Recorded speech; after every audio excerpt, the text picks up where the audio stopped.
Bonjour à tous, bienvenue pour la suite de la présentation d'avant où on a commencé à s'attaquer au problème des arguments avancés pour dire que la loi du dimanche de la fin des temps ne serait pas sur la question du sabbat. Nous allons continuer maintenant et je vous invite à la prière. Éternel notre Dieu, nous voulons nous présenter devant toi, te demander de conduire nos esprits, que ce soit pour moi qui parle et que ce soit pour ceux qui écoutent. Puisses-tu conduire nos réflexions, nos façons de penser, que tu puisses nous instruire à ta façon. Toutes ces présentations n'ont pas vocation de t'apprendre quoi que ce soit. Elles profitent à ceux qui présentent, aux personnes qui écoutent et qui vont réétudier derrière. Toi, l'intérêt que tu as, c'est de pouvoir sauver des personnes et d'être entouré de tes enfants.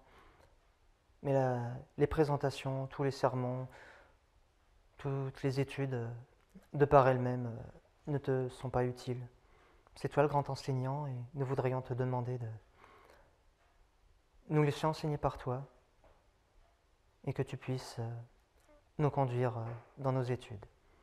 Puisses-tu nous accompagner par le Saint-Esprit et tes anges et que l'homme ne soit pas vu, que tout soit à ta gloire. Sans Jésus que nous te prions, Père. Amen.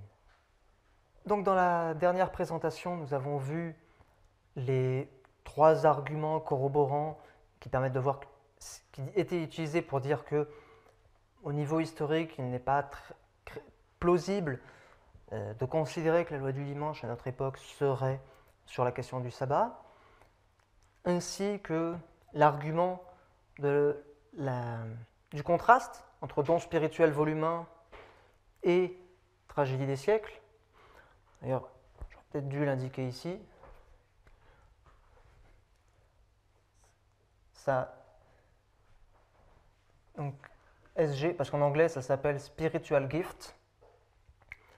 Et ici,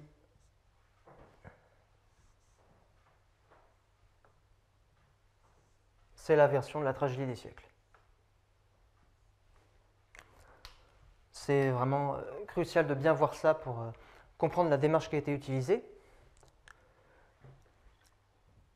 Donc, l'argument qui a été utilisé de dire qu'il y a 2 dispensations, une sur l'esclavage, une sur la loi du dimanche, qui est utilisé pour dire que dans notre dernière génération, ce ne sera pas la question du sabbat. Donc nous avons déjà vu des citations d'adventistes, du moins un des 2 historiens de façon certaine, Fromm.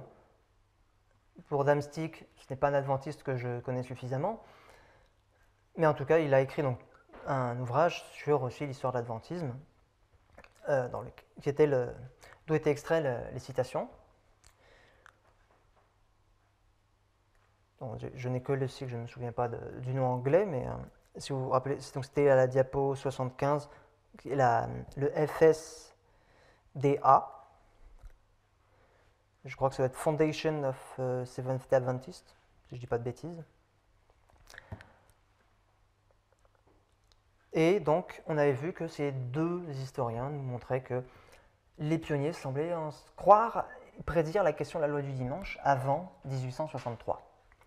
Alors, qu'en est-il réellement? Alors, le mouvement a une vocation quand même à avoir une portée mondiale. En français, c'est vrai que nous n'avons pas tous les écrits d'Ellen White, mais pour quelqu'un qui lit l'anglais, c'est très facile de pouvoir trouver certaines informations. Si vous tapez Ellen White et Sandelo sur Google, déjà dans le 3e résultat, vous pouvez trouver un site internet qui s'appelle ellenwhite.info et qui vous donne déjà la réponse. Enfin, même si vous ne savez pas chercher sur les logiciels de l'esprit de prophétie, vous pouvez quand même chercher et trouver. C'est quelque chose de possible. Après, ce qui est intéressant aussi, c'est d'avoir les logiciels de l'esprit de prophétie, donc de White Estate, pour rechercher tous les textes. Et donc, si on cherche l'expression donc Sandelo, mes recherches, je les ai faites en anglais, et on demande à ordonner, organiser les citations, donc de la plus ancienne à la plus récente. On peut se rendre compte que la première fois qu'elle emploie cette expression, Sandelo, donc loi du dimanche, c'est en 1882. Donc très proche d'ici, de 1888.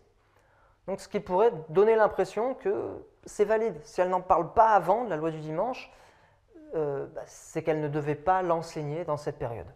C'est l'impression qu'on peut avoir. Mais regardons donc la citation diapo 77 qui y correspond. Donc qui vient des témoignages. Témoignages pour l'Église. Le test viendra sûrement. Ce qui implique que certains déjà n'y croyaient pas. Le test viendra sûrement. Il y a 36 ans, on m'a montré que ce qui arrive maintenant se produirait, que l'observance d'une institution de la papauté serait imposée au peuple par une loi du dimanche, tandis que le jour de repos sanctifié de Jéhovah serait foulé aux pieds. Alors là, on peut se poser une question. Question de plausibilité. Est-ce qu'il est possible, sur un plan technique, tout est possible, hein, mais enfin tout. Comprenons-nous. Est-ce qu'il est possible qu'elle ait la compréhension, la lumière sur la loi du dimanche pendant 36 ans et qu'elle n'en parle jamais? C'est peu crédible. En fait, l'explication est liée au fait que l'expression loi du dimanche, elle ne s'en sert pas à chaque fois qu'elle veut pointer cet élément. Si on prend la tragédie des siècles, en français, on peut trouver l'expression une fois. Mais dans l'anglais, ce n'est pas cette tournure exacte. C'est, je crois, l'imposition du dimanche, quelque chose comme ça. Mais ce n'est pas très bien en français. Et donc, si on prend la version anglaise de la tragédie des siècles, jamais Ellen White n'écrit cette expression, Sandelo. On la trouve une fois dans l'appendice, qui n'est pas d'elle, et ça parle de la loi de Constantin. Donc, sur le plan purement technique, elle ne fait jamais usage de cette expression pour parler de la loi du dimanche à venir. Dans ce livre, qui est son livre phare sur la prophétie. Donc tout simplement pour dire qu'elle peut utiliser un champ lexical de loi du dimanche et qu'elle ne fait pas comme nous, du moins comme beaucoup ici, quand on parle de la loi du dimanche, on l'appelle toujours par ce nom-là, loi du dimanche, loi du dimanche. Or, pour elle, ce n'est pas le cas. Il y a beaucoup de périphrases, de champs lexicaux sur ce sujet. Et donc c'est normal d'avoir cette expression 36 ans après qu'elle ait eu la lumière sur le sujet. Cependant, il faudrait quand même se placer dans le temps. Cette citation a été publiée en 1882. Bon, je pense que là, à part pour vraiment de tout jeunes enfants, le calcul reste très simple. 1882 moins 36, ça nous amène à 1846. 1846, c'est l'année où Ellen et James White ont accepté la lumière sur le sabbat. Elle n'a pas encore reçu de vision sur le sabbat d'ailleurs, qu'elle recevra en janvier 1847. Et là, elle est déjà informée. Alors, on ne sait pas à quel degré elle obtient l'information sur la loi du dimanche, parce qu'on sait que sa compréhension va aller croissante, mais elle a déjà cette information. Parce qu'elle dit qu'il y a 36 ans, on lui a montré que ce qui arrive maintenant se produirait, que l'observance d'une institution de la papauté serait imposée au peuple par une loi du dimanche. C'est très explicite. Donc, 1846, si on va au tableau, c'est ici.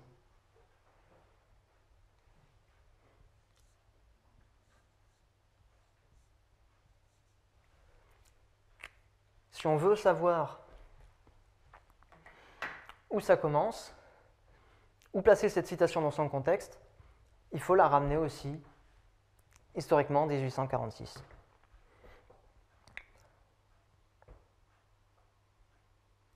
Alors, il y a quand même un point sur lequel j'aimerais clair, c'est qu'il y a eu une séparation de thèmes qui a été faite, ça peut être considéré comme subtil, c'est l'idée, en fait, il a été reconnu par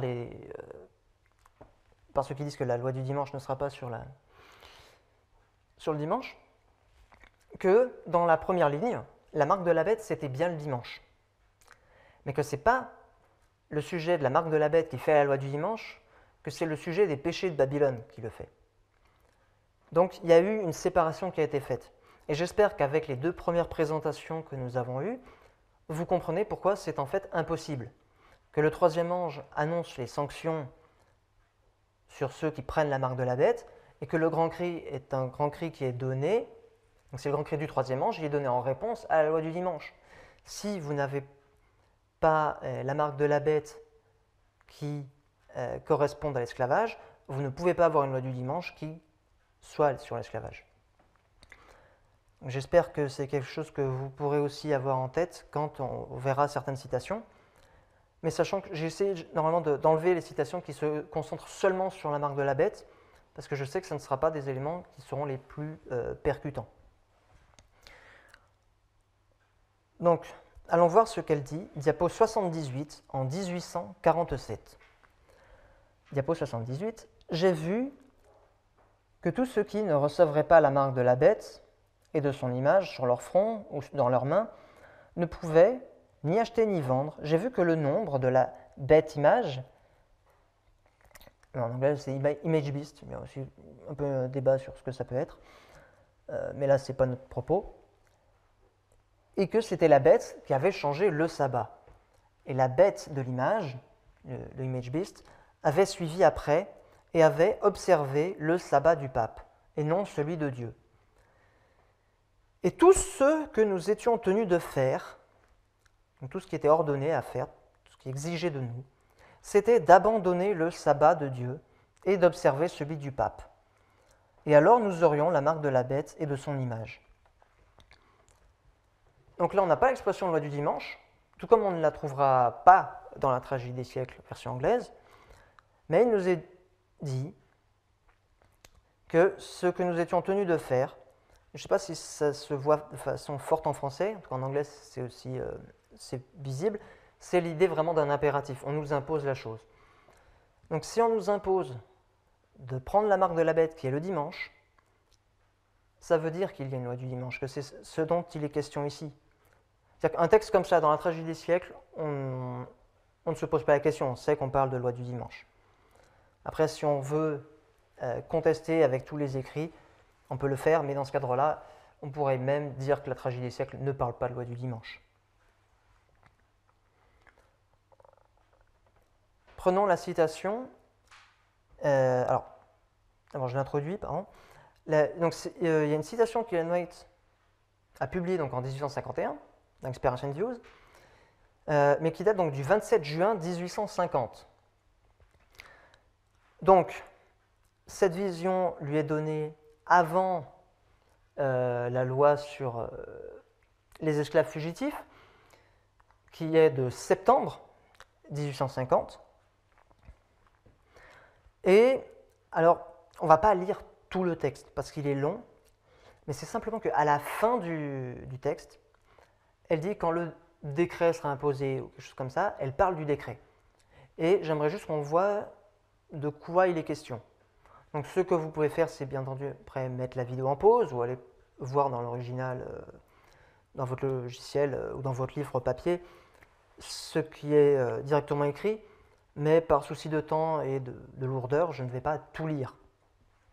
Mais j'aimerais que vous puissiez voir quelles sont les références qui sont faites au sabbat, celles qui sont faites à l'esclavage, joli, il n'y en a pas, mais simplement pour que vous ayez le contexte, pour voir de quoi il est question quand il est dit ce décret. Donc, commençons la diapo 79, 27 juin 1850. Donc, dans une vision qui me fut donnée le 27 juin 1850, l'ange qui m'accompagnait me dit, etc. Donc, l'important dans ce premier paragraphe, c'est la référence temporelle.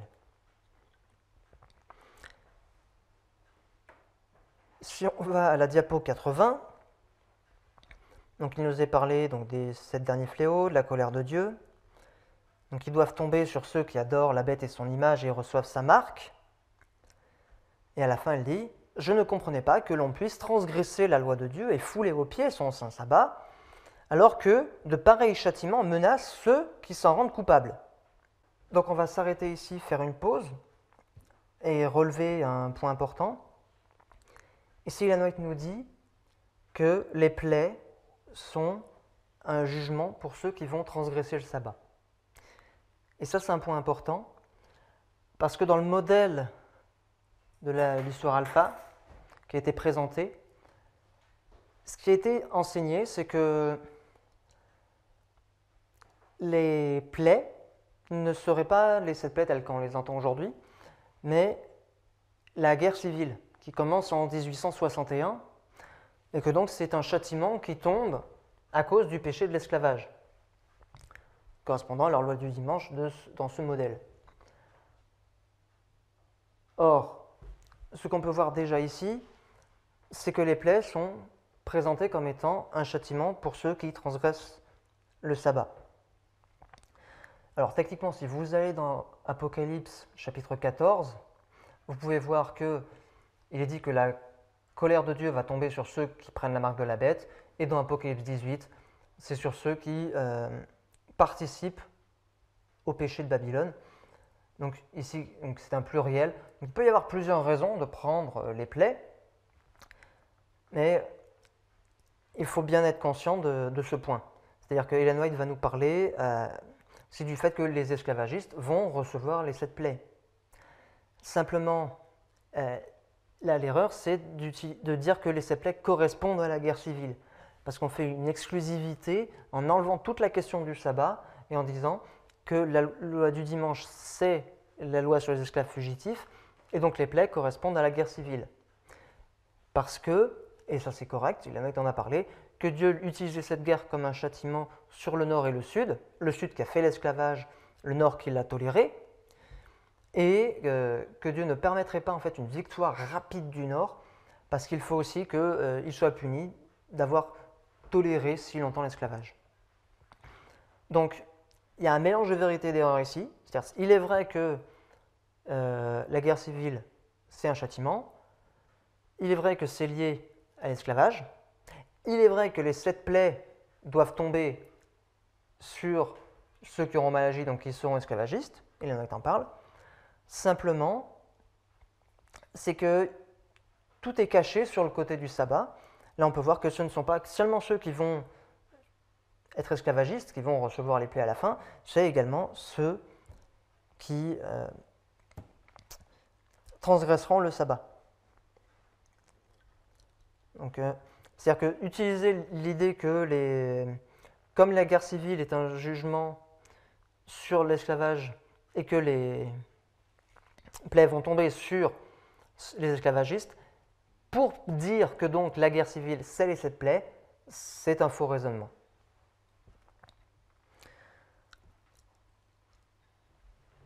Déjà parce qu'on peut voir que les plaies peuvent tomber sur quelqu'un pour différentes raisons. Donc si on continue, diapo 81, et sachant qu'on reviendra plus tard sur la question des plaies. Donc diapo 81, donc on nous parle de toute la terre qui suit la bête. Alors, ça, en anglais, c'est toute la nation, donc c'est-à-dire, ici, on parle des États-Unis. Et chaque semaine, le monde frustre Dieu du temps qu'il a sanctifié. Le pape a fait une brèche dans la loi. Donc il est toujours question du sabbat. Je rappelle que dans ce texte, qui est très long, je fais simplement relever ce qui traite du sabbat, ce qui traite de l'esclavage. Par contre, ne soyez pas étonnés qu'il n'y ait rien en gras sur l'esclavage, parce qu'il n'y en a rien dans ce texte, mais je vous invite à lire le texte en entier pour vous en assurer.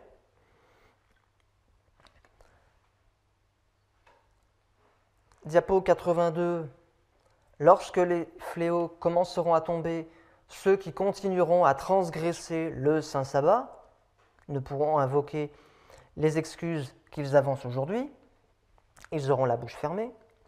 Encore une question du sabbat. Pour la diapo 83, Je vous la mets pour que vous puissiez faire pause dessus si vous voulez, mais il n'y a rien ici à relever. Pareil pour la 84. Vous pouvez voir, faire pause dessus si vous voulez. Encore pareil pour la 85. Et on arrive à la 86. Vous voyez pourquoi je ne voulais pas tout lire. Parce que si on voulait avoir tout le contexte, il aurait fallu lire vraiment énormément. Et là, on arrive donc à la fin, au dernier paragraphe. Diapo 86. Lorsque je vis que nous devions être dans les conditions voulues pour pouvoir hériter de la gloire éternelle, et combien Jésus avait souffert pour nous obtenir ce riche héritage, je priais pour que nous soyons baptisés dans ses souffrances, afin que nous ne faiblissions pas sous l'épreuve, mais que nous la supportions avec patience et avec joie, sachant que Jésus a souffert pour que, par sa pauvreté et ses souffrances, nous fussions enrichis. L'ange dit, renoncez à vous-même, soyez fermes.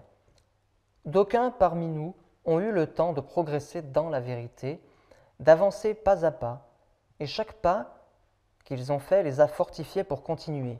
Mais aujourd'hui, le temps est presque fini, et ce que nous avons mis des années à apprendre, d'autres devront l'apprendre en quelques mois.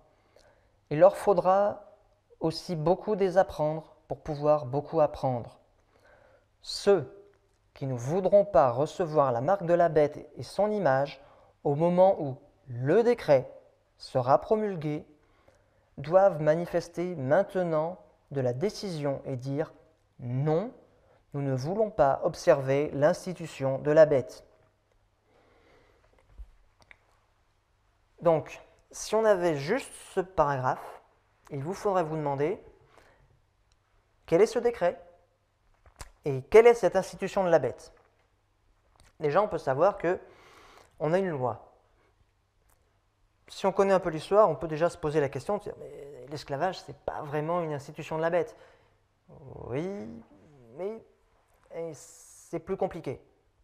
C'est-à-dire que l'esclavage a été aussi toléré du règne de la papauté, donc c'est plus compliqué. Donc c'est là aussi l'intérêt d'avoir vu les passages d'avant, voir de quoi il est question. Et narrativement, le seul élément qui est l'institution de la papauté qu'on peut retrouver, c'est la question du dimanche, du faux sabbat. Donc si on a un décret qui est promulgué, ça s'appelle une loi. Et si c'est sur l'institution de la bête et qui impose la marque de la bête, ça veut dire en fin de compte la loi du dimanche. Et donc là, on est avant même le décret sur les esclaves fugitifs. Et parfois, sans le contexte, c'est difficile de savoir de quel décret il est question. Plus tard, je crois que c'est en octobre, elle aura une autre vision. Et dans le commentaire, dans ses écrits, elle va juste dire le décret. Mais là, en prenant tout le texte de la vision, je n'ai pas pu voir un élément qui permette de prouver de quel décret il est question. Alors, pour le savoir, il faut comprendre la pensée globale de l'auteur, de l'autrice. Parce que dans le texte, ça n'y est pas. Mais ça montre aussi quelque chose d'intéressant. Quand ici, on dit le mouvement ou le message, ce sont des expressions que nous comprenons en cercle fermé. D'autres mouvements, d'autres groupes peuvent également dire le mouvement, le message et faire référence à des choses totalement différentes.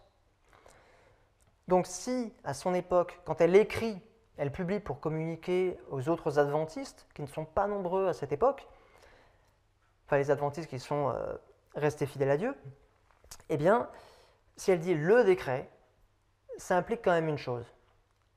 C'est que pour tous ses auditeurs, c'est évident. C'est évident de quoi elle parle. Et on verra plus tard à quel décret les pionniers pensaient. Mais déjà, on peut voir qu'avant la loi sur les esclaves fugitifs, elle parlait de loi du dimanche. La loi sur les esclaves fugitifs passe, et ensuite elle dit toujours le décret. Et au futur, si je ne m'abuse.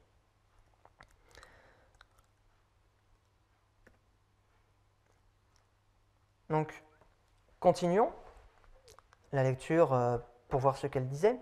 Donc là, on se trouve à la diapo 87, avec une citation qui date de 1861. Donc on va lire le début pour avoir un peu plus le contexte.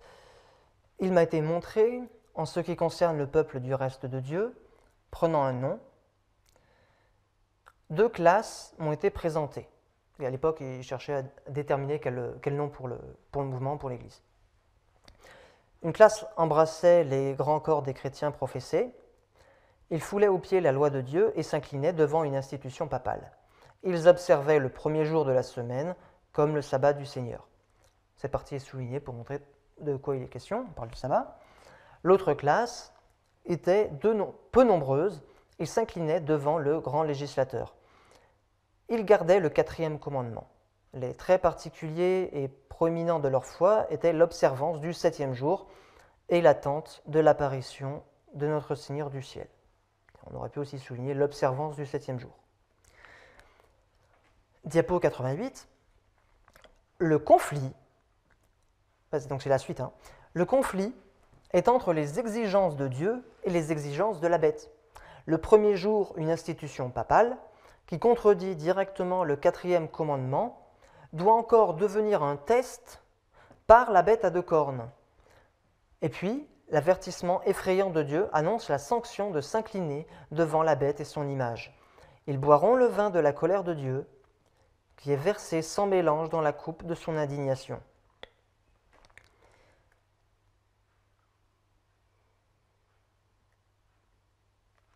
Continuons encore avec la diapo 89.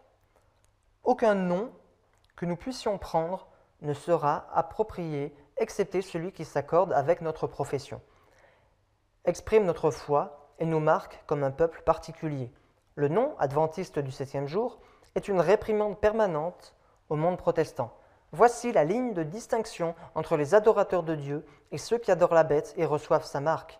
Le grand conflit est entre les commandements de Dieu et les exigences de la bête.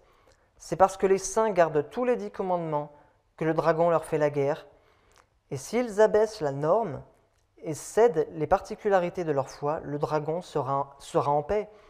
Mais le peuple de Dieu excite la colère du dragon parce qu'il a osé élever la norme et déployer sa bannière en opposition au monde protestant qui adore l'institution de la papauté. Donc, dans les 2 dernières citations, on peut voir l'idée, donc la ligne de démarcation, c'est au niveau de la loi de Dieu, et elle nous dit donc le conflit. La situation de conflit à la fin des temps, c'est sur le fait qu'on veuille imposer le dimanche par rapport au fait qu'il faille garder le sabbat suivant la loi de Dieu.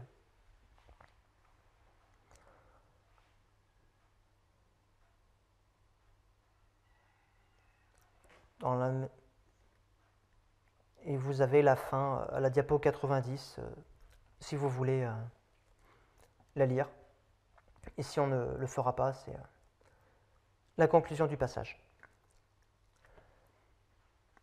Donc, il y a un autre point, c'est-à-dire si on comprend intellectuellement bien que la marque de la bête est forcément liée à la question de la loi du dimanche, parce que c'est lié au message du 3e ange, qui est la réponse à la loi du dimanche, qu'on comprend que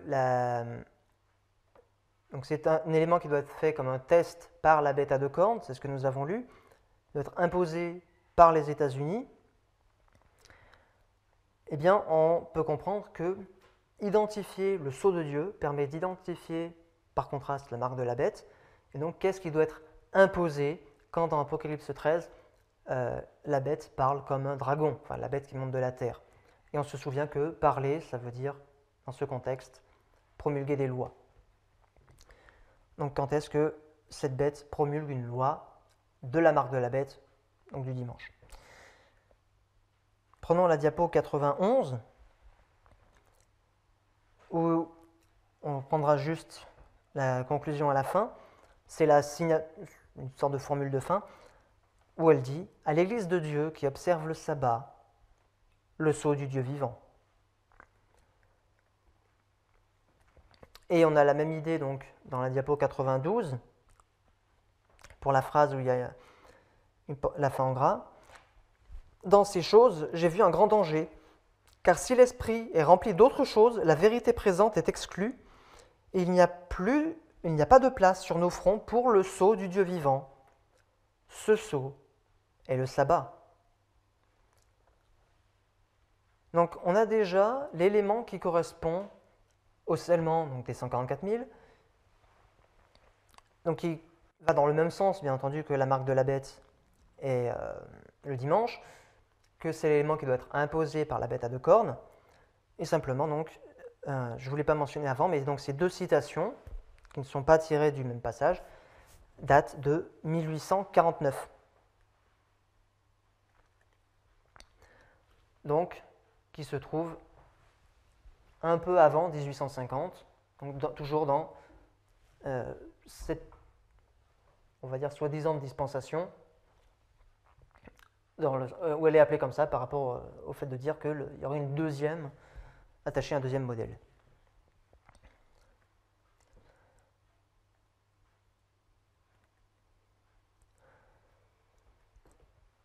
Donc là, on peut déjà faire un bilan sur ce que nous dit Ellen White. Elle ne parle en fait pas beaucoup de la loi du dimanche de façon explicite. C'est vraiment, il y a peu d'écrits, sachant aussi qu'elle a peu écrit dans cette période. Elle écrira beaucoup plus après. On va dire la machine d'édition est en cours de rodage. Même plus tard, elle demandera qu'on lui envoie des écrits. Il me semble que c'est par rapport aux premiers écrits où on l'accuse qu'il y ait des écrits tronqués ou modifiés. Et elle demande aux gens de lui envoyer ce qui avait été publié dans les années 50 parce qu'elle n'a plus ses copies. Donc simplement pour dire que c'est vraiment les débuts et que le gros de ce qu'elle va écrire sera dans les années qui suivront 1863. Donc c'est aussi normal d'avoir quantitativement moins d'écrits. Mais donc même si elle en parle peu, elle en parle de façon quand même assez claire sur le fait qu'elle croyait à la prédiction de la loi du dimanche avant 1863. Même si elle ne mentionne pas l'année, la controverse n'existait pas à l'époque. Donc la première mention lui, du terme est 36 ans après qu'elle ait eu connaissance du sujet. Et donc rappelons-nous que même quand on prend un trajet des siècles, où il n'y a pas cette expression, donc il faut apprendre à chercher le champ lexical de la loi du dimanche. Et donc ça rend les recherches dans ces écrits beaucoup plus compliquées. Si vous voulez trouver un texte sur la loi du dimanche, vous ne pouvez pas juste taper Sunday Law dans ces écrits et avoir l'ensemble des écrits qui traitent du sujet. Vous n'en aurez peut-être même qu'une minorité. Donc, j'aimerais qu'on comprenne bien la notion du mensonge par omission. On peut vous tromper en ne vous donnant pas toute l'information, sachant que jamais on ne vous donne toute l'information. On ne peut pas, dans une présentation, dans un camp meeting, ou nulle part, en fait, vous donner l'entièreté de l'information sur un sujet. C'est impossible. Quelqu'un qui présente un sujet doit faire des choix et ne pas donner certains éléments qu'il ne trouvera pas pertinents. Cependant, parfois, ne pas donner certaines informations, ça permet de tromper les gens. Et on a une citation sur ce point, la diapo 95. « De faux bergers enseigneront l'erreur et se livreront au mal. Il nous faut apprendre aux enfants à bien connaître la parole de Dieu, afin qu'ils soient capables de discerner quand l'Écriture est citée correctement et quand elle est tronquée dans l'intention de tromper. » Quand Jésus répond à Satan lors de la première tentation, il lui répond par « il est écrit » et donne un verset hors contexte. Et qui est bon, parce qu'il n'est pas dans l'intention de tromper, c'est correct. Satan ensuite vient sur le même terrain et répond par un « il est écrit ». Et là, Jésus, au lieu de dire « non, en fait, finalement, utiliser un ainsi parle l'Éternel n'est pas une bonne solution, on va aller chercher autre chose », il répond par un autre « il est écrit » pour montrer en fait quelle est la vraie pensée du texte, qu'est-ce que la Bible enseigne réellement. Et donc, ici, il faut être conscient qu'on peut nous donner tous les éléments relatifs à l'esclavage, et qui peuvent être juste de façon isolée, omettre toutes les parties qui concernent la loi du dimanche, ça change totalement notre perspective qu'on peut avoir de l'histoire. Imaginez simplement, par exemple, on a eu en France la question de la crise des Gilets jaunes. Si vous voyez une chaîne d'information qui vous présente des vidéos où il y a des conflits où, on va dire, les Gilets jaunes sont en tort, et d'autres vidéos où ce sont les forces de l'ordre qui sont en tort, vous pouvez vous dire que c'est assez équilibré. Enfin, au niveau de l'objectivité du média. Si vous ne voyez toujours qu'un seul élément, sachant qu'il est impossible de vous montrer toutes les vidéos, de toutes les caméras, de tous les téléphones, de tout ce qui a pu être filmé durant les manifestations. Quand vous avez un seul point de vue, vous pouvez vous dire qu'on essaye de vous emmener quelque part. Peut-être même à raison, on veut vous montrer un point qui est juste, mais on risque aussi de vous manipuler en vous faisant croire que c'est telle personne qui est la victime et que telle personne est la méchante, et c'est le cas dans beaucoup de conflits. Et sachant que mon point ici n'est pas d'emmener une controverse sur les manifestations, mais juste pour montrer que, en fonction de qui vous êtes, de votre orientation, de votre combat, vous ne prenez pas forcément, vous, pas vous en tant que personne directement, mais ceux qui communiquent sur ces sujets ne vont pas choisir leurs vidéos au hasard.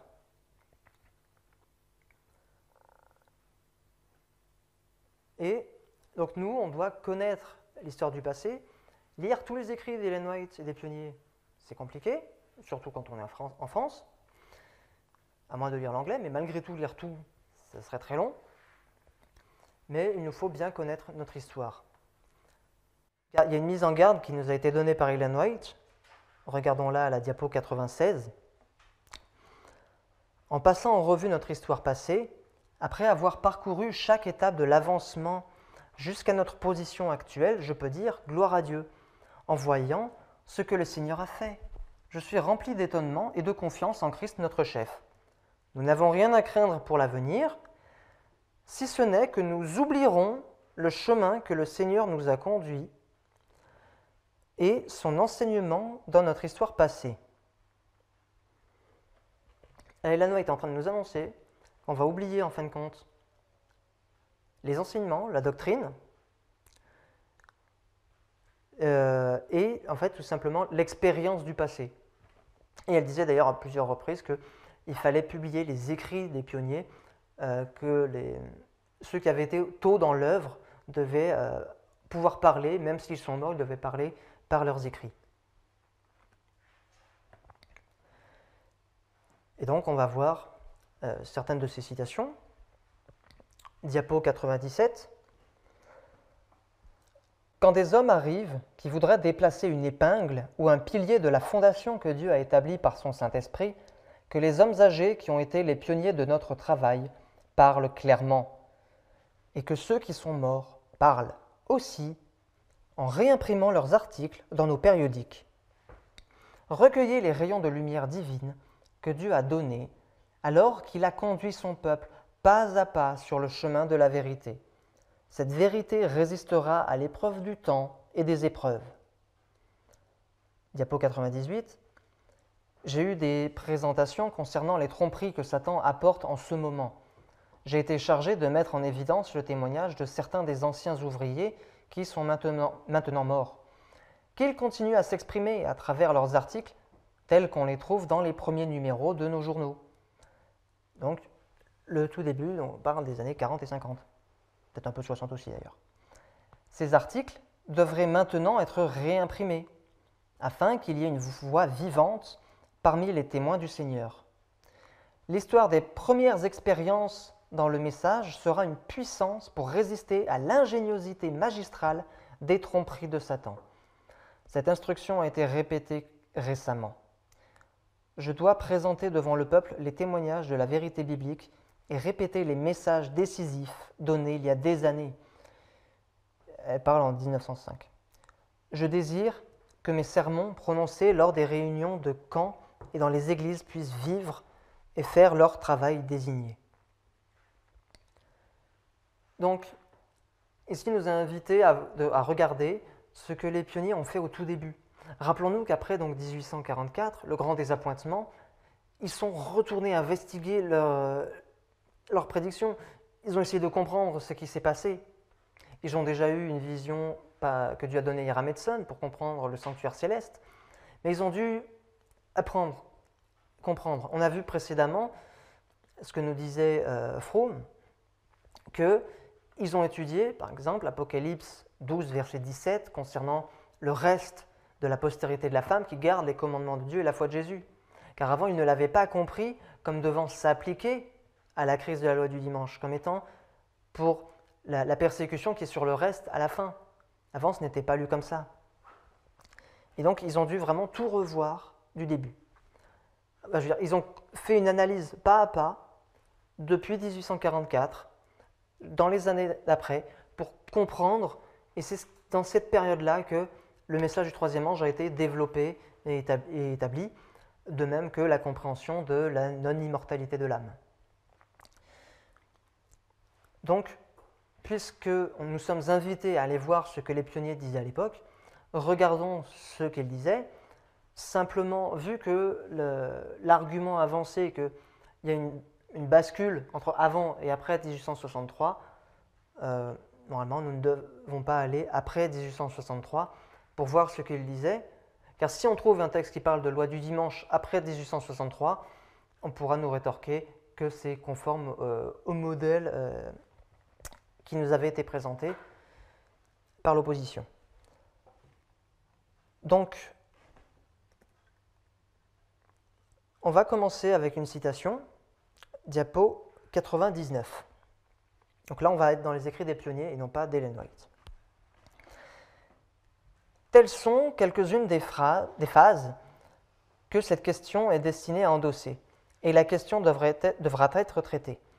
Ceux qui l'esquivent maintenant sont obligés de prendre position. Il n'y aura pas d'échappatoire, pas d'esquive.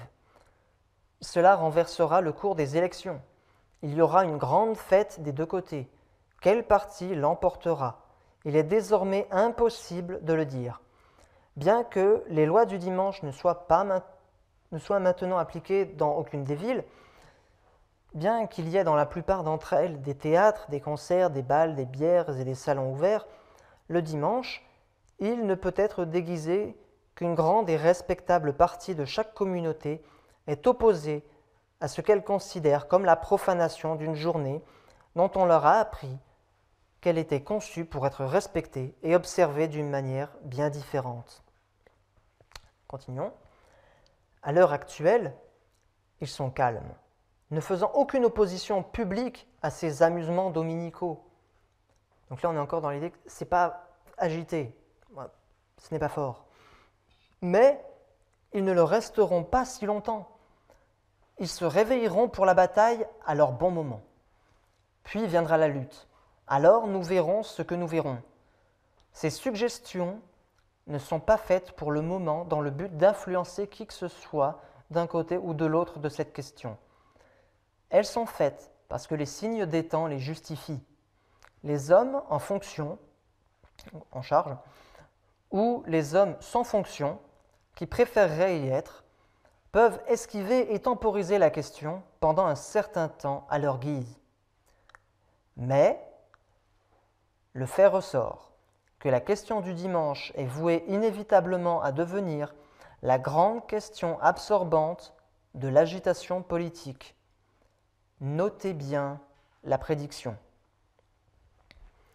Et je trouve vraiment fort pour aujourd'hui, de voir cette déclaration, notez bien la prédiction, marquez bien la prédiction, car si eux à l'époque devaient la noter, la marquer, nous aujourd'hui on a oublié carrément qu'ils l'avaient faite à cette époque.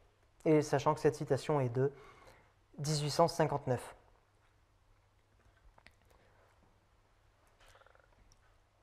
Donc on va continuer avec Luke Bow, qui est un pionnier.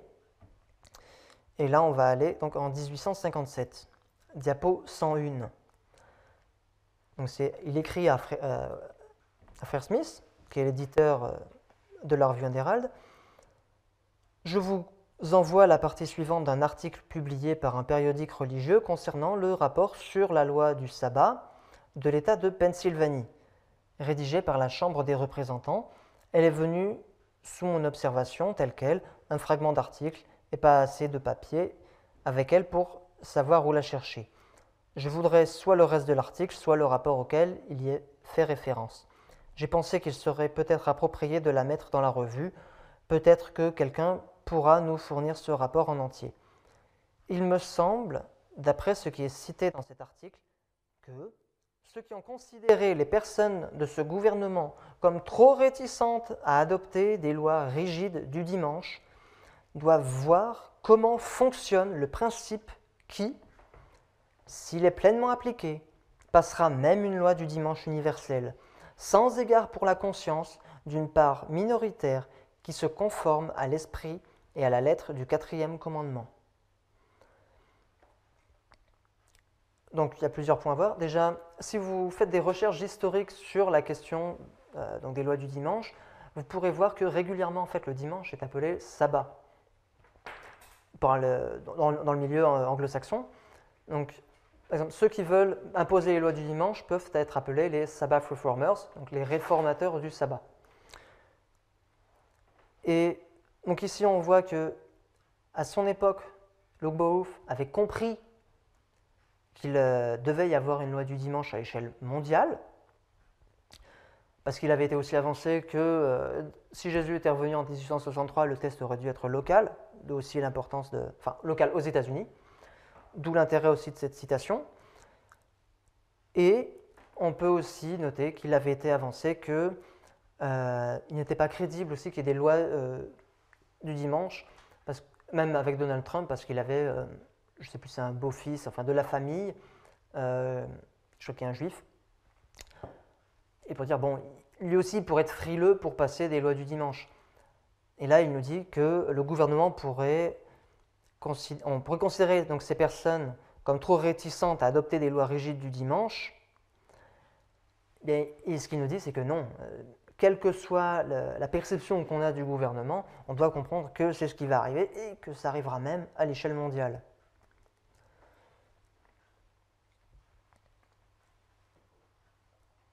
Donc continuons avec la diapo 102, qui est de Andrews, qui date de 1855.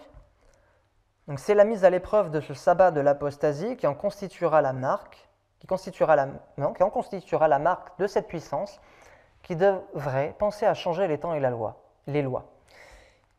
Il n'y a aucune autre institution papale qui met directement de côté l'un des 10 commandements que tout le monde protestant observe.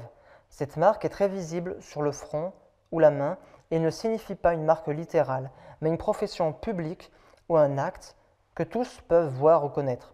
La manière dont l'Église protestante imposerait le sabbat de l'homme de péché, si elle en avait le pouvoir, est bien exprimée par un ecclésiastique distingué, etc. Donc, là on est donc dans le livre Les trois anges d'Apocalypse. Donc, Andrews nous montre encore cette annonce que les États-Unis, les protestants américains, vont imposer le dimanche, donc à l'échelle nationale. Donc, à partir de maintenant, ce que je vous propose, c'est qu'on prendra surtout les parties en gras. Vous pourrez faire pause et lire les citations, mais j'aimerais éviter aussi la lourdeur de ne faire que lire. J'espère que ça sera plus agréable pour vous. Donc, passons à la diapo 103. Donc, où il nous est fait question donc, du sceau de Dieu et de la marque de la bête, qui est donc le dimanche. Donc, au lieu du sceau ou de la marque de Dieu, nous avons le dimanche attaché à la loi. Il ne désigne pas le Dieu vivant, mais prétend être institué sous l'autorité de l'Église papale. Oui, cela désigne le pape, c'est la marque de la bête. La bête à 2 cornes doit faire en sorte que tous reçoivent une marque dans la main droite ou sur son front. Donc on voit encore cette idée que les États-Unis doivent imposer cette règle. Et diapo 104, la pénalité consécutive à ne pas la recevoir est la privation du privilège d'acheter et de vendre, Certains nous disent que c'est une loi trop difficile à accomplir pour les États-Unis, encore une question de crédibilité, que nous n'avons pas besoin de nous attendre à ce qu'ils adoptent une telle loi. Et donc là, c'était de Luc Bobou. Diapo 105. Je crois que tous admettent que les États-Unis sont symbolisés par la bête à deux cornes. Donc tous, évidemment, ça ne veut pas dire tous à l'échelle mondiale, mais tous les adventistes. Et, donc les États-Unis, feront des lois plus efficaces pour l'observance du dimanche, la marque de la bête, ou du verset 17 d'Apocalypse 13. Et pour qu'aucun homme ne puisse acheter ou vendre, sauf celui qui a la marque ou le nom de la bête ou le nombre de son nom. Et c'est vrai que je ne le précise pas à chaque fois, mais donc, les dates, mais vous pouvez les voir dans les références. Celle-ci est de 1856. Diapo 106. Nous sommes arrivés donc dans cette dispensation à un tel moment. Et plus loin, l'observation du dimanche a remplacé le sceau ou la marque de Dieu, et pour des raisons qui y sont assignées, nous n'hésitons pas à l'appeler la marque de la bête. Et comme vous le voyez, d'après le travail que vous avez lu sur la bête à deux cornes, des mesures sont prises dans ce gouvernement qui commence à se tourner vers une application rigide de cette institution du dimanche de l'Église papale par les protestants. De ces considérations, nous sommes arrivés à la conclusion que nous avons concernant la marque de la bête, et nous nous attendons avec confiance que les protestants poursuivront leurs efforts pour imposer cette institution du dimanche. Le Seigneur nous aide à rechercher sa vérité comme des trésors cachés, à pratiquer ses commandements et à nous préparer au conflit à venir. Oui, il nous faut chercher les trésors cachés.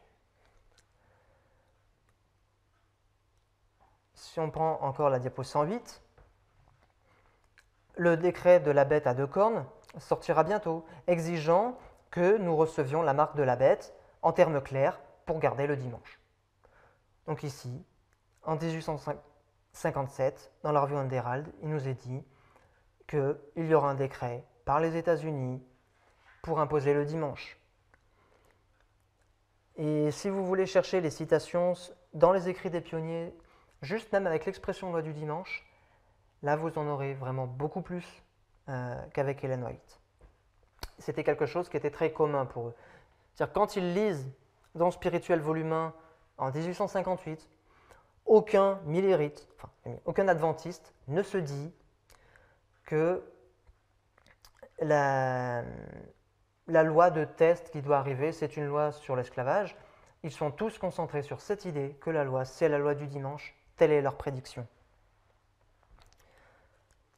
Prenons la diapo 109.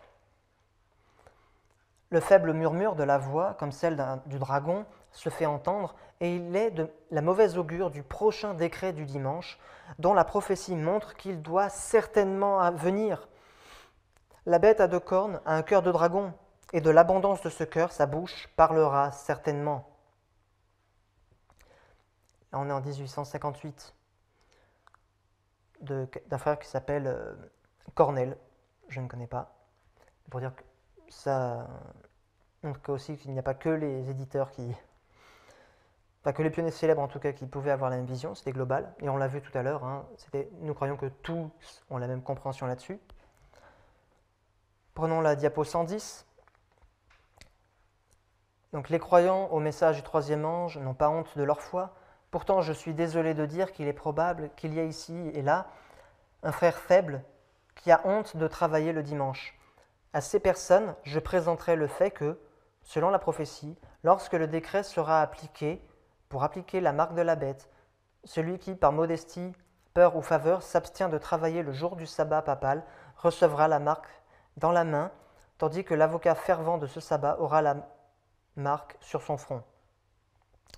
Bien que ce décret soit principalement, donc encore dans le futur, etc.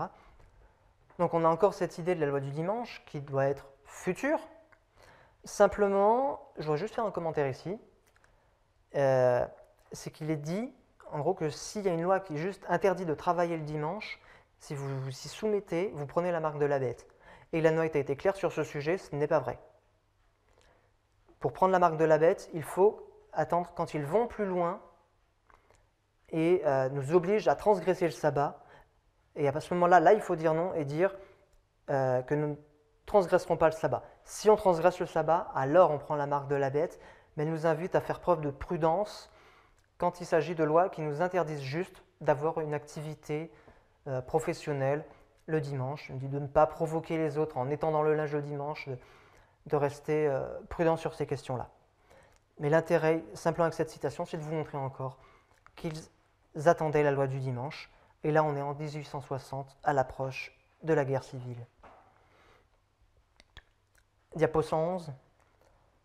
À l'heure actuelle, elle ne fait que peu de poids. Donc la question de la loi du dimanche, du sujet du dimanche.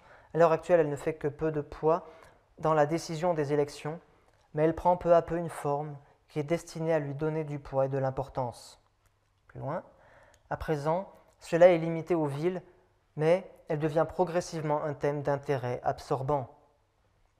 Et plus bas, nous nous référons à la question du dimanche, dans laquelle sont impliquées la constitutionnalité, la politique et l'opportunité des lois, imposant une observance religieuse du sabbat. Diapo 112.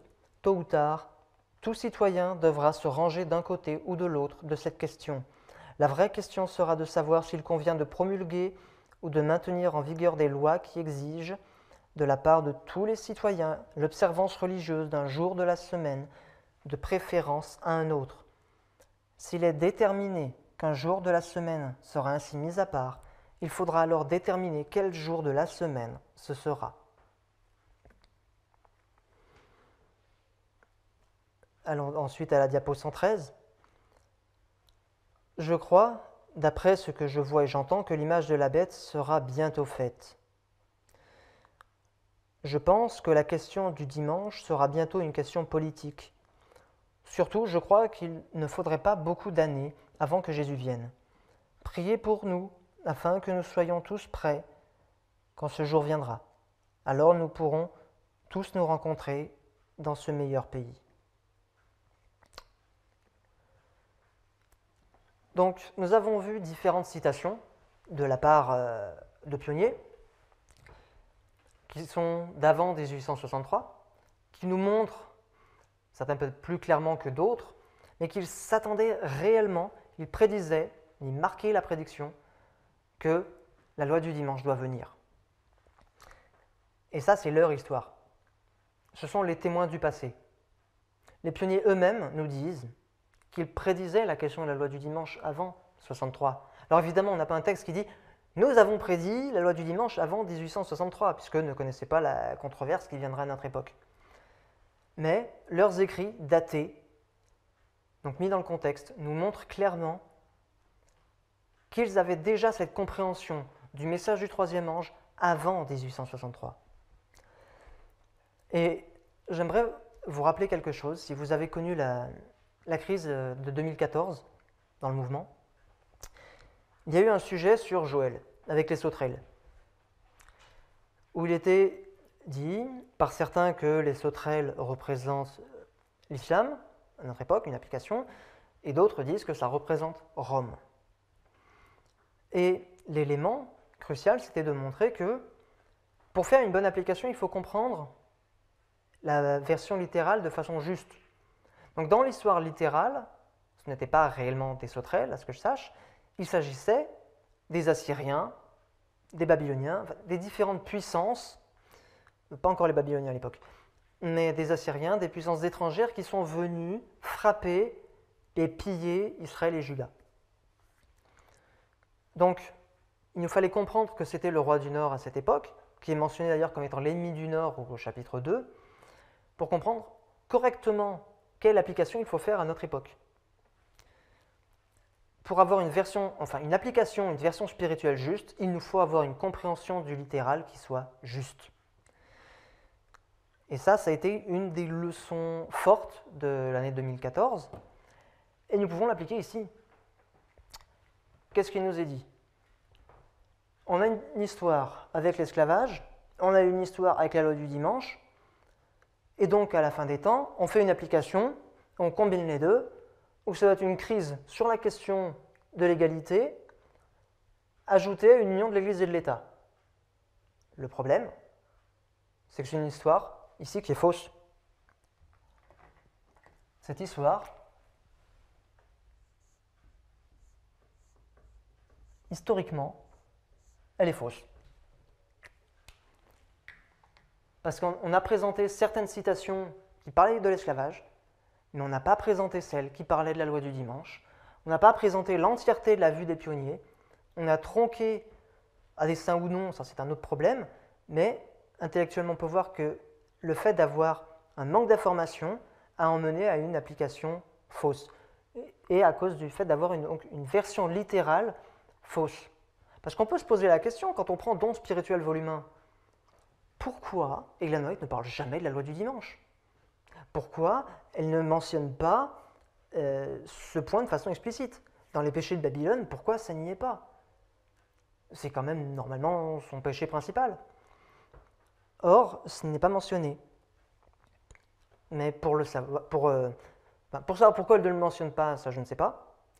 Mais en tout cas, pour comprendre quelle était sa vision, son point de vue sur le sujet, on peut prendre l'entièreté des écrits, des siens et des pionniers, et comprendre, en tout cas, ce qu'elle ne pouvait pas vouloir dire dans Don spirituel volume 1, à savoir que le test de ce moment était sur l'esclavage.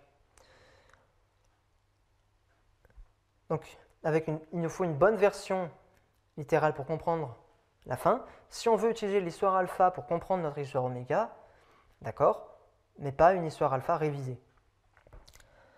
Il y a une autre leçon qui est arrivée en 2014 avec l'étude La désolation de Jérusalem, c'est la notion des péchés des pères.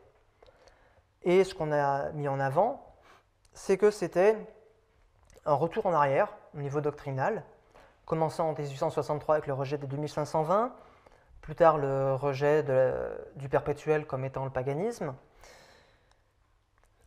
pour en faire le ministère de Christ dans le sanctuaire céleste. On a perdu de vue aussi le rôle prophétique de l'islam, ce qui fait qu'à la fin, à notre époque, pour avoir une compréhension juste du message prophétique, c'est beaucoup plus compliqué parce qu'il faut revenir sur les instincts entiers, restaurer les fondements antiques, savoir qu'est-ce qui était enseigné à l'époque et le comprendre. Or, parmi les péchés des pères, on n'a pas eu malgré tout, à ma connaissance, de personnes qui sont allées carrément nier l'histoire. On a juste changé la doctrine, on a changé de point de vue, abandonné les 2520. James White n'est pas venu en 1863 à dire « Avant, non, on n'a jamais parlé des 2520 ». Il n'a jamais dit ça. Il acceptait qu'on en ait parlé, mais il a rejeté les 2520. Pourquoi donc aujourd'hui venir dire qu'avant 1863, on ne parlait pas de la loi du dimanche? C'est historiquement faux. Et donc ça change la doctrine, ça nous fait perdre le message prophétique, et ça va donc encore même plus loin que les péchés des pères. Souvenez-vous d'Akab et de Manassé, dont il est dit qu'ils ont pu faire pire que ses pères, et l'autre pire même que les nations qui ont été avant lui, en Canaan. Et on peut se poser une question aussi, c'est que ceux qui présentent ces sujets-là, enfin cette vision-là, ont une aversion, ce que je comprends tout à fait, pour tout ce qui est infox, théorie du complot. Simplement, il y a une question qu'il faudrait se poser. Comment peut-on être hostile au conspirationnisme ou aux différentes fake news, parce que toute fake news n'est pas forcément une théorie du complot. Comment est-ce qu'on peut être contre ça et faire du révisionnisme? Et là, il y a un truc qui ne va pas. C'est utiliser, en fin de compte, l'arme de l'ennemi, les mêmes méthodes, mais en fait, c'est être l'ennemi soi-même. On ne peut pas utiliser le révisionnisme et lutter contre des personnes qui pratiquent le révisionnisme. Et on le voit aujourd'hui à notre époque, en France, en tout cas en 2022, où on a, au niveau de la campagne politique, on a un candidat qui est connu pour faire du révisionnisme historique, en ce qui concerne la Seconde Guerre mondiale, et il l'utilise à des fins politiques. Et là, on se retrouve avec la même chose, un révisionnisme de l'histoire adventiste pour venir promouvoir une lutte politico-sociale à notre époque. À ma connaissance, ils ne sont pas rentrés dans un conflit politique direct, mais c'est une lutte sociale sur tous les conflits d'égalité entre les différents individus de la société. Et bien entendu, ça ne veut pas dire que toutes les oppressions qui ont lieu dans la société sont mauvaises ou sont bonnes. Là n'est même pas mon point. En règle générale, évidemment, l'oppression est mauvaise. Ce que je veux simplement dire, c'est que pour lutter contre défendre une cause, même juste, ne doit pas être faite à partir d'un mensonge. Alors, mensonge ou pas, erreur ou mensonge, ça, c'est un autre problème. Simplement, on peut voir que sur le plan intellectuel, c'est faux. Si vous voulez savoir si les personnes mentent ou pas, il faut les éprouver, leur présenter les preuves historiques et ensuite voir si elles continuent à nier l'histoire, à faire du révisionnisme ou à corriger leur version historique. Et là, vous pourrez vous faire votre opinion sur l'attitude de la personne. Mais je ne suis pas là pour vous inviter à voir telle personne ment ou ne ment pas, mais que vous puissiez savoir pour vous-même ce qui est vrai de ce qui est faux et que vous preniez votre décision pour vous-même. Car il faut prendre une décision. Il faut décider pour vous-même quel sera le message de la loi du dimanche à la fin. Qu'est-ce que la bête à deux cornes va dire quand elle va parler comme un dragon? Sera-ce sur la question du sabbat? Ou sera-ce sur un autre sujet qui pourrait même pas être lié à l'adoration, être une violation des 6 derniers commandements, au lieu d'une attaque sur le sabbat? À vous d'étudier, à vous de choisir, à vous de vérifier si l'histoire est vraie, à vous-même de vérifier si les dates des citations que j'ai mises sont vraies ou fausses,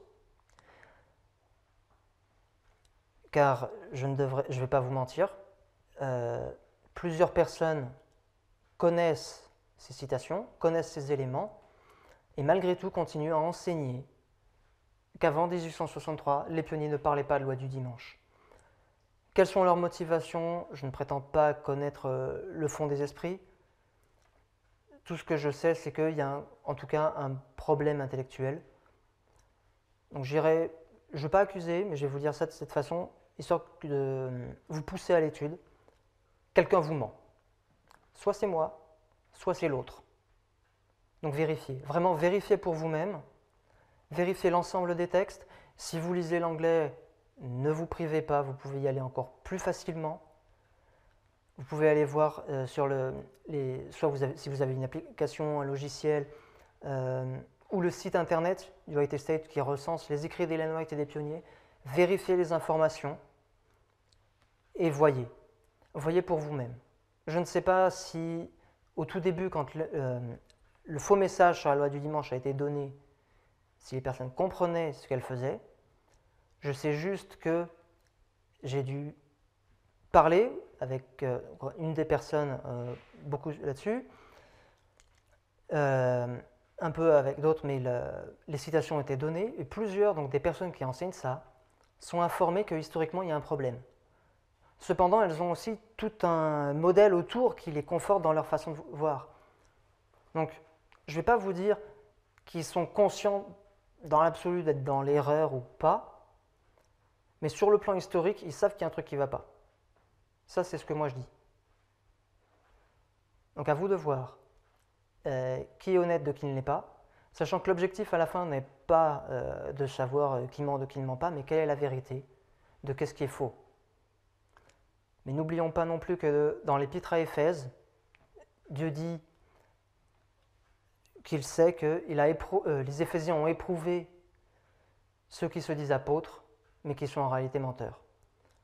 Donc ne soyez pas étonnés qu'il y ait de la tromperie, il y aura de la tromperie dans plein d'endroits, mais vérifiez pour vous-même et prenez une position qui est claire, car ce n'est pas un sujet de faible importance.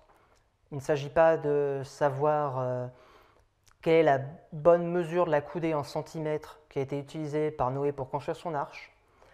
Il s'agit de la bonne compréhension de la loi du dimanche, du message des 3 anges à la fin des temps, l'évangile éternel, qui décidera de votre destinée éternelle et donc l'influence que vous générerez sur votre famille, sur vos amis, sur vos enfants, encore pire pour les parents qui ont des enfants en bas âge, qui sont donc responsables du salut ou de la perdition de leurs enfants. Je vous invite vraiment à ne pas prendre ce sujet à la légère. mais à le vérifier calmement, priez pour comprendre, et si c'est un peu lourd, laissez même décanter, mais soyez sûr pour vous-même, car la crise qu'actuellement, c'est rien comparé à ce qui va venir. J'espère ne pas avoir été maladroit dans ma façon de vous dire la chose, mais j'aimerais vraiment vous inciter à l'étudier particulièrement et à vérifier pour vous-même. Car ce que cela aussi aura montré, car le mouvement est mondial, il y a beaucoup de personnes qui parlent l'anglais, qui lisent l'anglais. Pourquoi il y a un tel manque de connaissances juste sur l'histoire, alors qu'il suffit de lire? Ce n'est même pas du comment lis-tu, ce n'est même pas une question d'interprétation, c'est juste est-ce que tu connais ton histoire? Donc je vous invite vraiment à vous renseigner sur tout ça et à vous faire votre propre idée.